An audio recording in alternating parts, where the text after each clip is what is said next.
You're listening to Chicago Stories, a new podcast from City Hall featuring the stories of everyday Chicagoans as told to Mayor Rahm Emanuel. This is Mayor Rahm Emanuel with Harold Green, part of the Chicago Stories series, people that are making a difference in our city. Harold? Yes. I want to talk, before I talk about you, who's our special guest? Our special guest is Zaire Green, my oldest son. He's 8 years old. You're all mic'd up, man. Let me ask you, where is the name from, Zaire? So when we were coming up with names, we knew that we wanted it to be ethnic. We knew we wanted to represent our blackness, and we were like, okay, now we got to talk about something from Africa. We got to make sure that it's one of the countries that means something, and we wanted to make sure that it stood out. So when we saw Zaire, and then we saw that it was like the tributaries of wealth and things of that nature, and then his middle name is Mali. We knew right then, it was like, oh, this is perfect. It flows well, it feels good, and not too many people have Z names, so that's where we kind of landed on. And what about your other son? What's his? His name is Zulu Mael. So Z and M, huh? ZMG, both of them. And it was really exciting when we came up with his name because my sister actually had traveled to Africa at that time and got to meet some indigenous Zulu people and got to talk about, her nephew's name and, being the people of heaven and things like that. And his middle name is Prince in Italian. And it's just, a lot of little cool connections. And it's so funny to see their little personalities kind of play out of their names because Zulu definitely lives up to his name. His Zaire is a little bit more mild, and it's just very interesting to see those things kind of play out. I always say, Alana, she knew she was a middle child before we knew she was going to be a middle child. She fits a middle. From literally, I'm talking within hours. She was a middle child before we knew we were having a middle child. I totally understand. Well, it's interesting. I don't know if you know, in the Jewish faith, aunt, uncle, grandparent dies. The next one born, the first letter of their name is to take up the person that died's name. So my grandfather was Herman, and somebody would have an H at the beginning of their name as a way to keep their spirit and who they were, whether it's male or female. Wow. The next one in the immediate family. Yeah. So it's a way of keeping a spirit or an energy or some kind of a family root foundation in that. That's cool. I didn't know that. That's cool. And one last thing on names. Our last name is really Auerbach. My dad's brother, my uncle, in 1936 dies of a leg wound in the Sinai from in a battle with the Egyptians. His first name was Manuel. And so the family decided to leave Auerbach and then switch the entire family name to Emanuel. To honor Manuel, who dies. And Leah, who's our last child, she's Leah Auerbach Emanuel, so to keep the name alive. I love tradition, man. I think that's awesome. Yeah. And it's important to give the kids some sense of groundness and everything. Yes, definitely. I think it's so important. My dad, when I first named Zaire, his name, he's like, oh, I thought it was gonna be the fourth. I thought it was, but it was so important to me to give him something, something of his own, and allow him to have some pride and heritage and things of that nature. I thought that was really important. And so far it's been working well. They're very proud kids, They should be. Yeah, definitely. Tell me about your relationship with your father, who I got finally to meet at the Father's Day. He's an award. Nothing like you're getting an award for one of the great fathers because of me. Right? No, but seriously, tell me about him and your relationship with your father. Man, he's I knew when I got older, I think through my writings and things like that, I really started to understand the importance of he and I's relationship. Just seeing him all throughout my life, get up every single day, work extremely hard, work all these long hours. Where did he work? He works FedEx, so he's been a courier for like 30 years or so.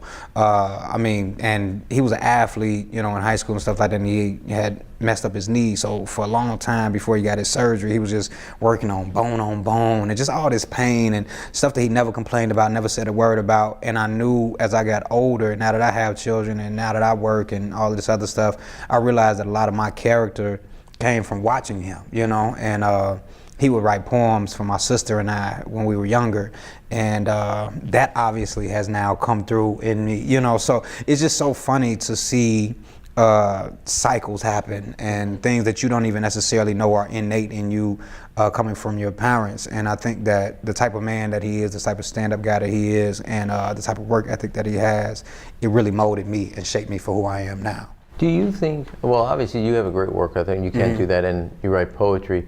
Was he writing just kind of to you guys, or writing, did he ever publish? Or So that was the thing, it was just to us, you know. Us being you and your sister? Yeah, it was just for my sister. Now, he may have written my mom some stuff, but I don't know. Right. You know, I just only knew what he was writing for my sister and I. And so everything he did was very in-house, you know, which is so different from, you know, what I do. But he never published it. He said he has so many different aspirations, you know, as a lot of dads do, that they have to kind of push to the side for their children. You know, he wants to be like an English teacher and things. He reads so much, you know, he has all these books always laying around. I'm saying this right now. So much more of you I now understand just in the last 3 minutes. He wanted to be a teacher. What are you doing this summer? You're teaching at University of Chicago. You teach in Chicago public schools. Yeah, it's so interesting to hear. It's great to live see somebody else's life through you. You know, it's like, well, you couldn't do it. I got you. You know, man, and I'm gonna take it 10 steps further than you even imagine. You know, and that's kind of what some of this is. You know, and it's so interesting to see it kind of play out the way it's playing out. But he was much more of a private guy as far as, you know, his talents and skills, and I think I took that and kind of just threw it out into the world, which is a different beast all in and of itself. Have you, when you're working on your poems, do you try to, do you call them and try to, when you're stuck, or you think you got something? I mean, I know obviously you got a family, your own family, you kind of, I don't want to say that you try stuff out on, but given that he is so important to you in the sense of poetry and the word, is he? You know what's actually interesting, when I first started writing, it was my mother and my sister that I always ran my poems by. It wasn't him. And they were way more like hands-on as far as like, I like that, I remember, I never forget, it was one poem I talked about some things that really kind of made my mom cry one time, and she's like, "Harold, I don't want you to say that. I don't want you." But I was like, I got to. This is good. It evoked emotion. That's good, you know. But for him, it was always he would hear it afterwards, and I think that's kind of how he wanted it. He didn't really want me to have to run things by him and like critique it and things like that. I think he really kind of wanted to see the final product. Whereas my sister and my mom were more like, I want to hear it. Let me. So they wanted to be in on the stage one of the creative process. They want to feel special. Yeah. That's what they. And he's not really. He so doesn't care about that. About a mother. Wow, what a shock. Right. Exactly. So when you give me the creative process. Two things I'm interested in is what do you read? What do you do to inspire that creative process? When you hit a block, what do you do? And then where did you find the place that you knew, you have something here, you have a talent? And I suppose my fourth question would be, and you answer in any order, is your poetry obviously hit me. I mean, that's where we started. Right. Is, where did you realize, I mean, why did you want to be not just a poet, but you wanted to be a poet, what I would say with a purpose, a message, a statement that has touches people of all backgrounds? So to answer the first part, when I hit a block, or I know it was a two-part, so what I read to get there, what I kind of go through, I like to, I'm one of those, when I take like learning tests, like how do you learn and things like that, I've always had balanced results. It's never been to one side or another. And I don't know if it's because I'm ambidextrous or whatever it may be, but I think that my learning styles are so balanced and equal. Like I love to read something new. I love to see something new. I love to hear something new. I love to hands-on something new, you know? So I think I take that approach to my my art. Like if I haven't read something new in a while, I'll pick up something. If I haven't like listened to something new in a while, I'll listen to something. But I try to take all of those sensory details and use it in my work, so that way I stay inspired. I think if you're kind of unilateral with your inspiration, I think it causes writer's block. You know, if you're only a person that like, I have to take a walk in order to write. Well, what if that day you're a little sick? You know what I'm saying? Or I have to read. Well, what if you don't have a new book? You know, so I'm one of those people, I take every single thing in and I put it out into my work. And I don't really have a lot of writer's block. Like, man, I've been writing for going on like 14 years now, and I've never had a problem producing something. And I think that because of how I like to stay inspired by every single thing that, just on the way over here, I was listening to one of the former episodes, and I was listening to Miss Barbara Gaines, and I was listening to you all talk about the yard, and I was listening to Allison talk about, you know, Carrie and things like that, and I was just sitting there like, man, you really did listen. I thought I was going to test you to see if you were, being me. I pay so much attention, man. I'm a very like perceptive person, and I just, everything that they were talking about, everything that they're doing, I was embodying it and taking it in and just getting so like worked up, like, oh man, I can't wait to, you know, put that into action, or, you know, have that mindset put towards something, or a new work or a new idea or something like that. So like when I'm sitting down, you know, writing, I'll think about those things. I'll think about Barbara Gaines and her time in New York, or, you know, how she took that $70 from each one of her participants and turned it into a $90,000 gift and turned it into the Shakespeare Theater. Or think about Allison and her electronic engineering background, but turns that into Curie High School and these 188 teachers and all of this amazing stuff. You know, I think it's so great that this is happening, because those stories need to be told. And for people like me who stay inspired by positivity and so much amazingness, it pushes the stories forward, you know? Mm-hmm. So when it comes to as far as what made me like really say like, hey, this is something, I got something here, I was down at school. I went to a HBCU. I went to Grambling State University in Louisiana. And when I was here, my sister, she was one who kind of pushed me into like, Harold, listen, we're going to this church. And cause I, you know, at that time I was like, none of this even really matters to me. Whatever. But she's like, hey, they have a poetry ministry. You're good. Get in that. Keep doing it. So, okay, cool. But everybody at church, if you say the ABCs, they gonna clap for you. You know, so if you're doing something positive, they're gonna clap for you. So you mean when I go to church and I do my stuff, if you say something positive, they're gonna clap, you know? But when I got down to school, I realized that I was around my peers, you know, and it's somebody, we had a representative from each of the 50 states, you know, and it's like, okay, if I can impress these guys from all across the United States, I got something.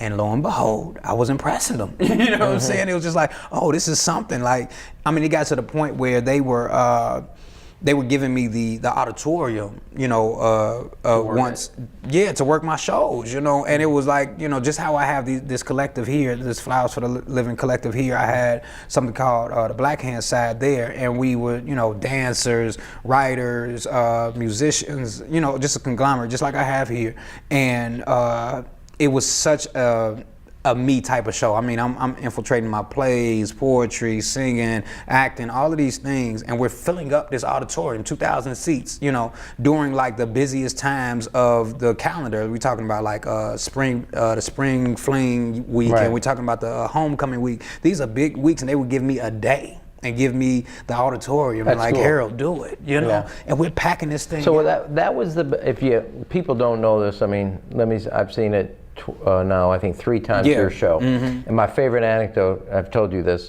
or my 2 favorite anecdotes. One is I brought 2 staff people, Tara and Victoria, to the show, and they said they never heard of you. Mm-hmm. And after the show, they said, that is cool. I said, it's bad when the mayor's cooler than you. Right. Second, on my security detail, I got a number of cops, and they are Chicago's finest, and I mean it thick and thin. And they said, that is an impressive singular show they've never seen. So the basis of the show, which you do, is different artists coming up doing their musical work. I'm trying to describe this to the audience who hasn't seen your show. So kind of walk them through the show, and the genesis, you said, came from school. Yeah. So I knew then that I had great managerial skills. You know, I could kind of bring artists together and galvanize them to be the best them that they could be. So I took that and I said, well, if I could do that in Grambling, I could do that in Chicago. So I started collecting. And it's funny because my wife is always the centerpiece of it. She was a centerpiece back at school, and she's a centerpiece here You in met Chicago. Chris at school? I met her. We're both from Chicago, but we ended up meeting down in Grambling. You know, she went to Whitney Young, and I went out to school out in the south suburbs, so we never even crossed paths here. But so what I try to do is, it all started from an idea, and I'm always coming up with new ideas and ways to kind of stay relevant, stay new, and stay fresh to my listening audience. And I wanted to do a love poem from February 1st through the 14th. Like I'm born, my birthday is February 13th, so it was kind of like a big thing, like Black History Month, and then like Valentine's Day. So like all this black love and all this, you know, these great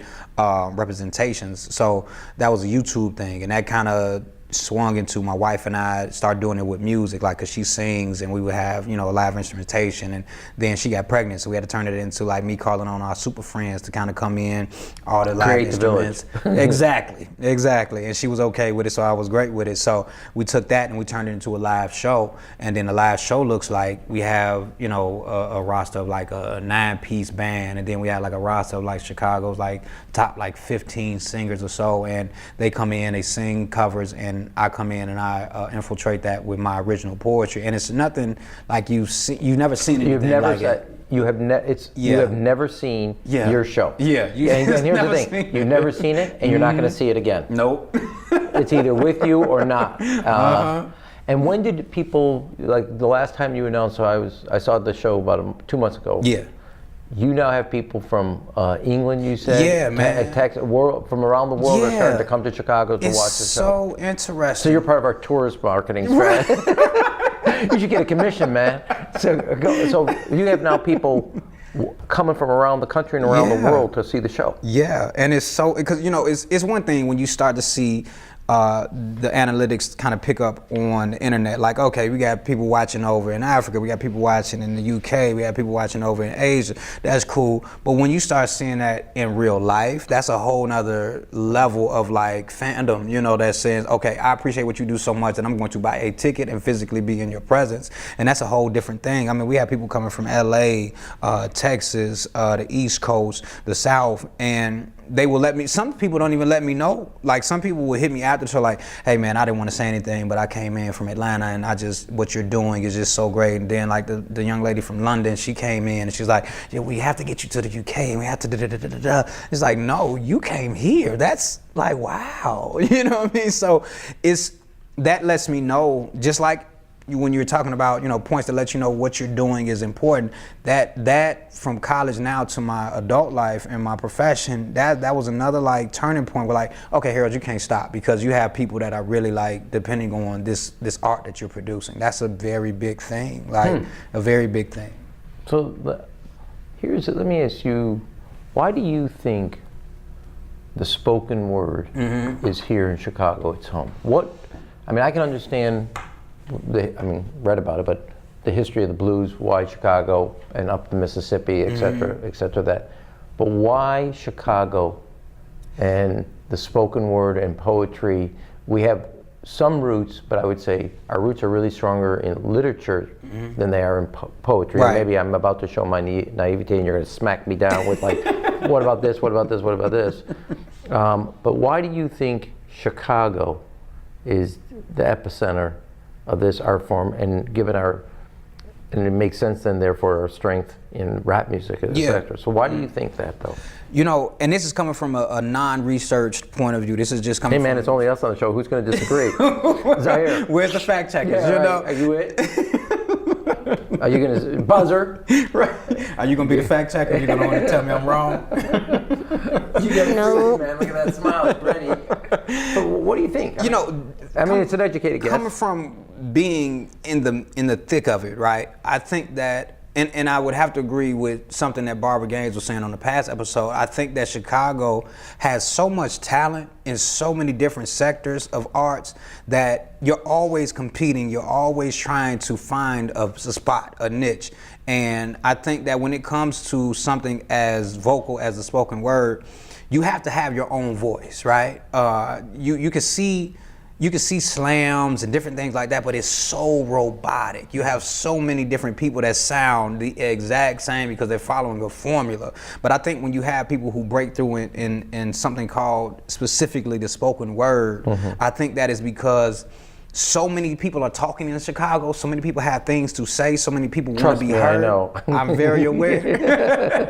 I think that when you find your unique even voice, when they don't have something to say, they want to say it. even when they're not making sense, they want to be heard. And some of those people are very good at being heard. You know, they're very good. They don't have anything much to say, but they are going to get heard. And I think that when you find your unique voice in Chicago and you found a way to be heard over all of that, you by no means will be not heard anywhere else. I've gone so many different places in this country where people will never forget me because I have such a unique sound. And that's because of Chicago. You know, Chicago bred me like that. I couldn't come to a stage in Chicago and sound meek or sound defeated and think that I'm gonna get applause or think that somebody's gonna care about what I'm saying. And that's the same thing when it comes to rap music. We have such a unique identity here. And I think that, you know, when you're talking about anything from like a Chance all the way down to like a Lil Durk, I think that you're talking about people who have shared experience, but such different backgrounds, you know? And I mean, it's just very small microcosms that can switch that. Like,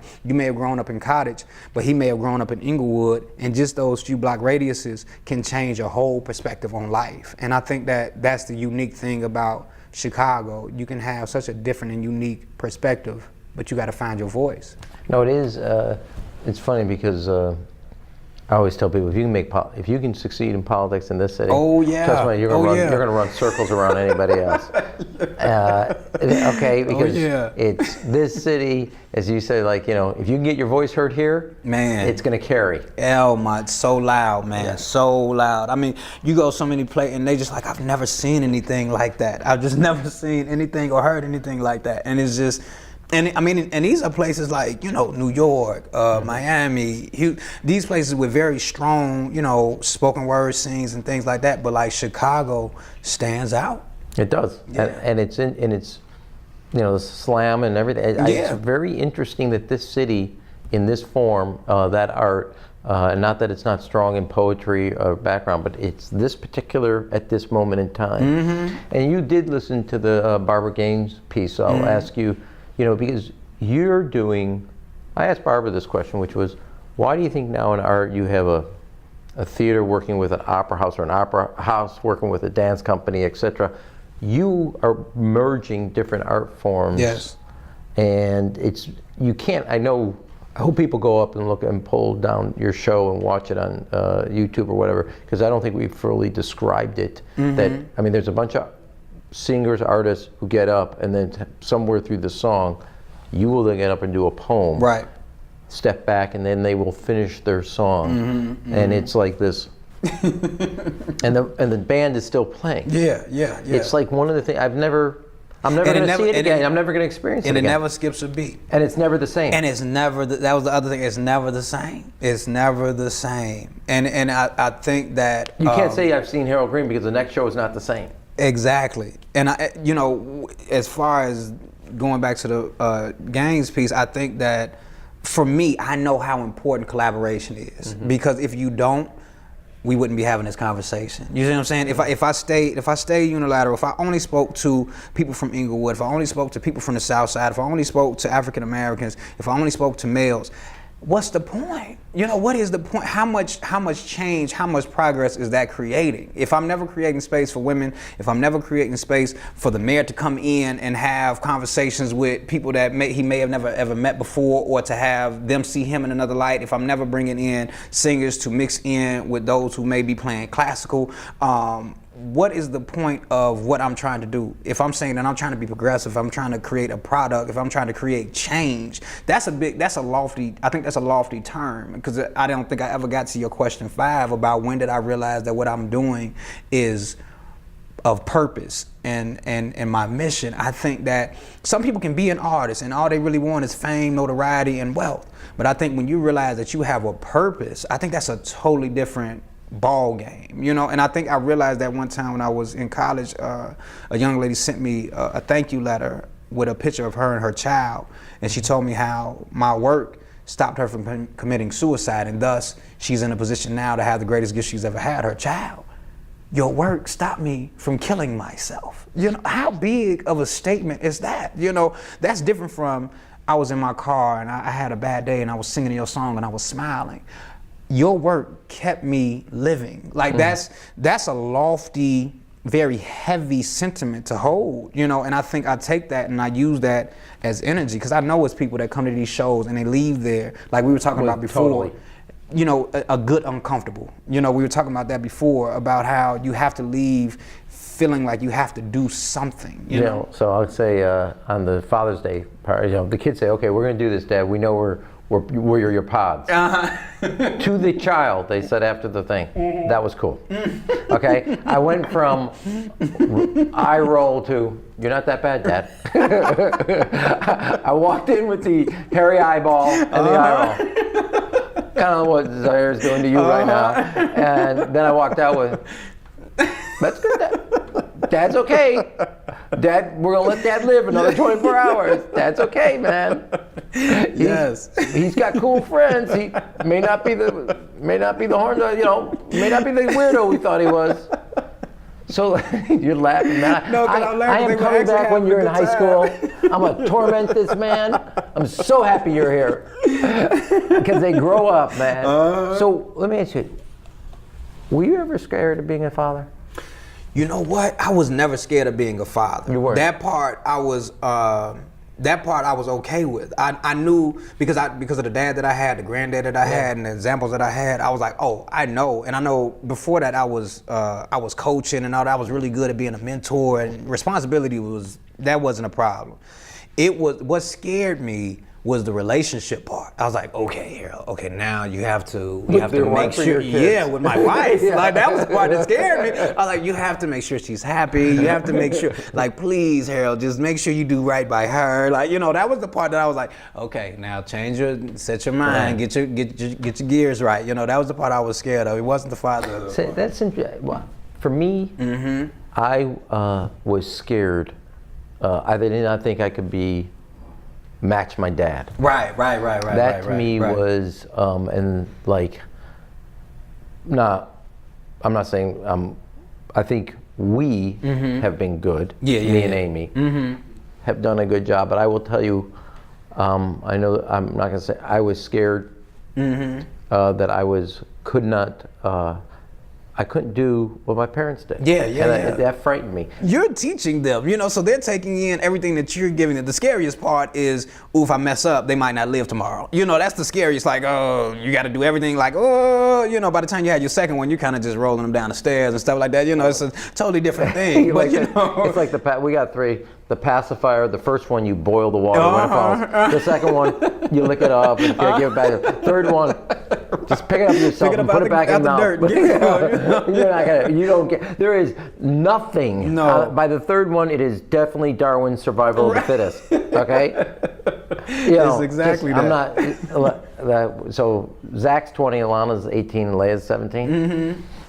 When Zach and Lana were running, Leia would just sit down because she knew they were going to not run around her. They were going to run over her, through her, knock it out. She literally would learn to stand, and then she would plop it down. And so it's Darwin, man. The baby is all Darwin. They learn real quick, man. Zulu and Zaire, like Zulu is so rough and so like he doesn't care about anything. He be beating him up, you know. No. So they learn so quickly, man. And it's just so interesting to see that survival of the fittest, that instinct kind of play into part. But you guys got two, man. You're into man-to-man defense. Try the zone defense when it's 3 versus 2. Try going there. So, listen, you thinking of you teach? That's ever an inspiration? And I should say to everybody, my whole thing, I got to know Harold. I was at Johnny Miller's church. I did not realize you were standing in for somebody else. Yeah. And he read a poem about the importance of fatherhood to him, which is how we hooked up our relationship and friendship. Yeah. And do the kids you teach, what do you do there? Oh, what do you my tell goodness, people man. about your teaching? So I work Not that you have enough kids of your own. Right. Now.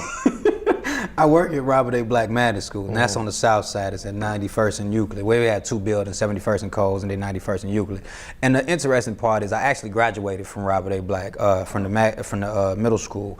So I came back and work there, which I thought was a really big deal to me. And I first started off as the basketball coach, which I still am, and then I ended up becoming a seeker, which is a special ed assistant. You know, just had a kid that I will always be around. And just recently, we had a new administration come in, and our new Principal Butler, she put me in a new role, which is Director of FACE, which is Family and Community Engagement, which is perfect for me. You know, so I'm allowed to kind of move around and just kind of bring my resources into the school. I have all these different guests come in and do interviews with the principal. I, you know, set up all these different things. You know, we came to City Hall and we watched you in the council and all these different events and different things that I kind of set up within the school, and it creates leadership and creates a positive environment. We bridge all these gaps between home, school, neighborhood and school, school and school, student and student, and just all these amazing things that kind of go into it. And they are a big inspiration. I mean, it's so funny because I try to be very, I try to keep things, you know, separate, but you can't. With the internet, you just can't. You know, so the kids come up to, Coach, I was watching YouTube. Oh my God, you're so good at poetry. I love your poetry. And they are, can you do a, no, I'm not gonna do anything. Just, you know, but my guys, you know, I have such a close relationship with my basketball players over the years, you know. I've coached some pretty, you know, notable players over the years and things like that. And we stay in touch all the time, you know, and at the end of the school year, I write them like handwritten letters and, you know, just all these like sentimental things. And I try to open them up to so many different experiences past basketball. You know, they have to like come to study hall, or they have to do like a Constitution class, you know, after school, or they have to do creative writing. It's always some, you know, auxiliary thing that happens past basketball that opens them up and exposes them past the court, you know, and I think it makes them whole people. And I'm so involved, you know, with the students and, you know, with the kids there, and we have such great relationships, man. So they are a huge inspiration. I think I inspire them too. The biggest challenge we got is try to figure out how to make the distance between the front door in the house and the front door of the classroom smaller. Exactly, and that's one of my biggest goals there. If you can figure that out, you better tell me so we got to take it everywhere. Folks, we're talking to Harold Green, incredible talent here in the city of Chicago, a poet. And if you haven't seen his show, I want you to pull up his poetry. You're not going to just hear something. It's going to change something in you. Harold Green. Trust me, you're going to know a lot more about him in the future. You choose here. You have been listening to Chicago Stories, a new podcast from City Hall featuring the stories of everyday Chicagoans as told to Mayor Rahm Emanuel.